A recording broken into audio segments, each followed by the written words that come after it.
Welcome to Ted's Outdoors again. Today we're going to be doing a fire kit video. I'm just going to show everything that I use to make fire, everything that I like to practice with. This is not an emergency fire kit, so it doesn't have a lot of emergency wet weather fire type of gear in it. It's just, what I like to practice using, what I take out with me just into the forest on a daily basis, right? Not some emergency fire kit or anything like that. So there's no road flares in here or anything. So I'm just going to go over this with you because there's this kid named Nathan who emailed me and requested this video. So thank you, Nathan, for this video request, and I hope you enjoy it. I hope it's informative to you, and I hope it fits your needs. So stick around.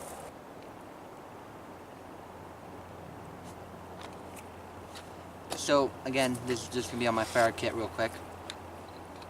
Now, I just have, the supplies in here that I like to practice with. And this leather pouch was given to me by a Lone Wolverine on YouTube.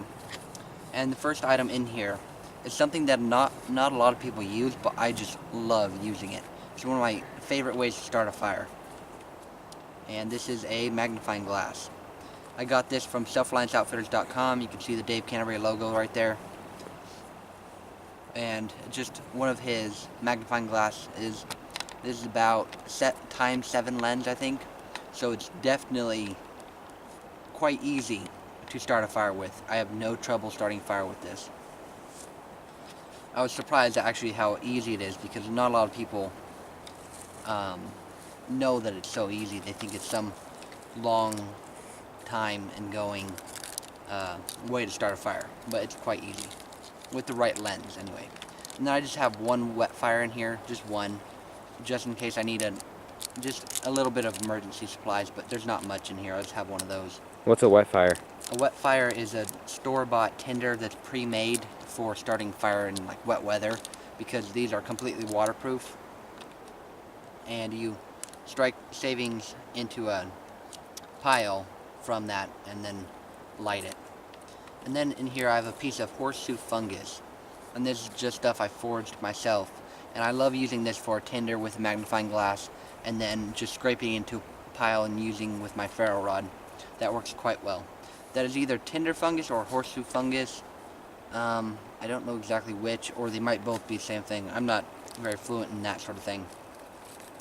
And then one of my favorite natural tinders is birch bark. I have quite a bit in here. This could probably get me 2 fires going easily. Maybe more even. And so I love using birch bark. It's one of my favorites. And then I have another, this is natural material, but I haven't gathered it myself, and this is jute twine. To use jute twine, yeah, I can demonstrate it for you real quick. Let me get my knife out.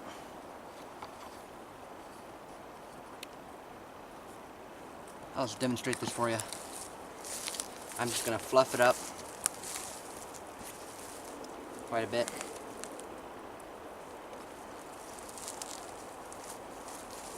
And this will take a spark from a ferro rod. I mean, most people know about this because it's quite popular because it's so easy to use. You usually want to fluff it up more than this, but we'll see if this works.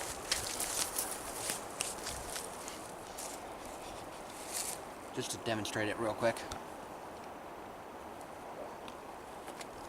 Then another item I keep on my Bushcraft kit on the side is just to light my fire ferro rod. So I'll demonstrate that with you. See, it's already lit. So it's quite an easy tinder to use. It takes almost no effort. Pretty much anybody can do it.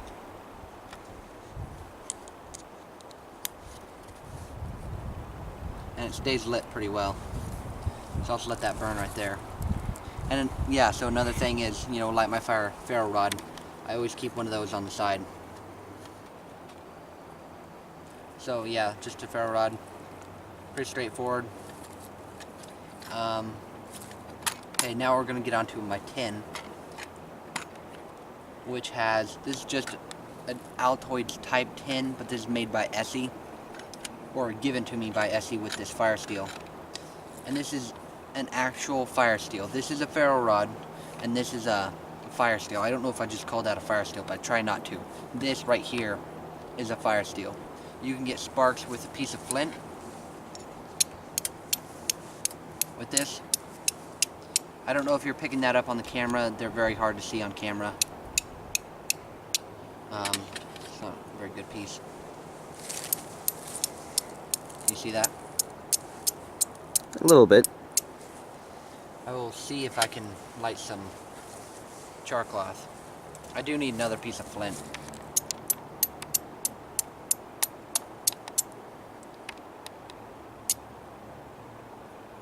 Okay, so there we go.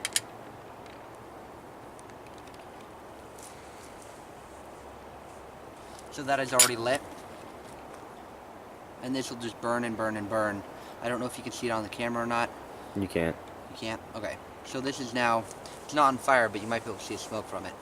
And so this tin, I can make char cloth in, and there's tutorials on YouTube about how to do that. And so yeah, I just keep some char cloth in there, and that's kind of an emergency tinder because it's so easy to use. And it's something that you have to make yourself. It's not just natural tinder, although you can use natural tinder to make it. So that's another thing that I love practicing with. That's a very cool kit. And then this is kind of an emergency tool. This is just a mini Bic lighter. I mean, that's pretty straightforward. And I keep some tape around it so that the fuel button doesn't get pushed down. We can take some of this for you.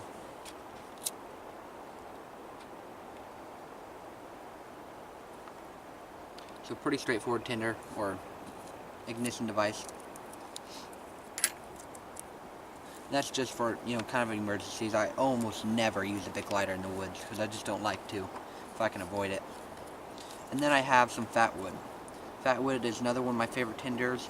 It works very, very well. This is just something I gathered myself. I don't usually buy fat wood. I can usually find it in my area quite frequently with pine trees around here and other resinous woods. And so that's my last tinder. Put that over here. So that's pretty much it. Just have some birch bark dust in there. That's pretty much it. I mean, these are all items I like to practice with as much as possible. I mean, jute twine, that's not something I like to practice with because it's so easy to use. I already know how to use it. But fat wood's a good tinder to practice with because it's something you can find in the woods. I don't carry cotton balls with me usually because I just don't like using them if I can avoid it. Bic lighter, it's not something I like using either. Flint and steel is just so much fun to use. It's a great tool. Flint and steel. And then I have a piece of orange paracord on here, so just if I drop this, I can find it fairly easily. So that's in there. Then my magnifying glass, pretty straightforward to use. There's a bunch of tutorials on how to use various tinder funguses to start a fire. So that's pretty straightforward. This is a lot more difficult to use than most other tinders. And then birch bark, quite easy to use. You know, you can start this with a ferro rod. I can demonstrate that for you with right now.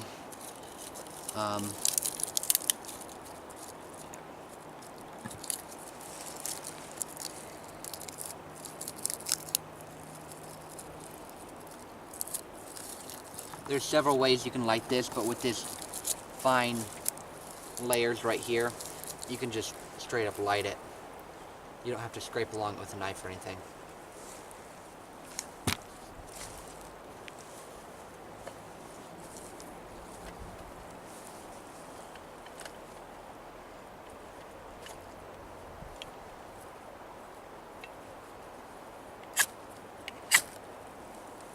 And there we go, it's lit.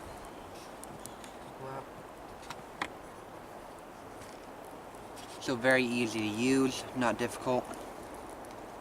Now, the reason I carry these more primitive methods is because I don't want to use the term primitive, but more natural materials and things that are more difficult to get a fire started with than a Bic lighter. The reason I carry that is because I have the experience and the time spent using those tools to make a fire. So I have the experience behind them. So, you know, just starting out, you might want to use just a Bic lighter, learn about tinders and different ways to start fire, and then work your way up. the next thing I would start with is ferro rod. After you learn how to start a fire with a Bic lighter. After that, magnifying glass is quite easy with the right tinder. And you can use char cloth with a magnifying glass. That works really well. And then after that, I would probably go to a flint and steel kit. That's probably my second, or not my second, but what I'd go to next. And then I would go to a bow drill fire, or whatever friction fire you want to use. But you can see on this flint and steel, or this steel, which is just a very high carbon steel, heat treated to work with flint, it has a bow drill socket in it, so that you can easily do a bow drill. And I have done a bow drill several times now, and this socket works very, very well for that. And so that's the next thing I would go to. And so, it just takes practice, it takes time. You can't learn it all in a day, and you can't have experience with it all in a day. So it just takes, however long it takes you to do it. But all these things I would love for you guys all to try and practice, because they're so much fun, and they're so easy to use once you learn how to use them.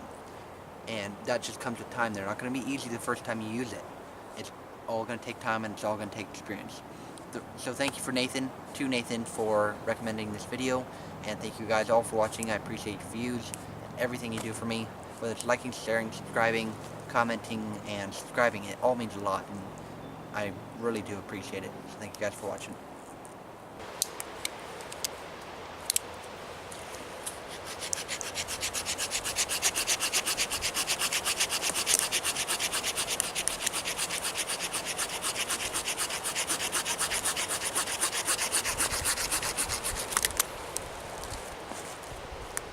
Kids. That one.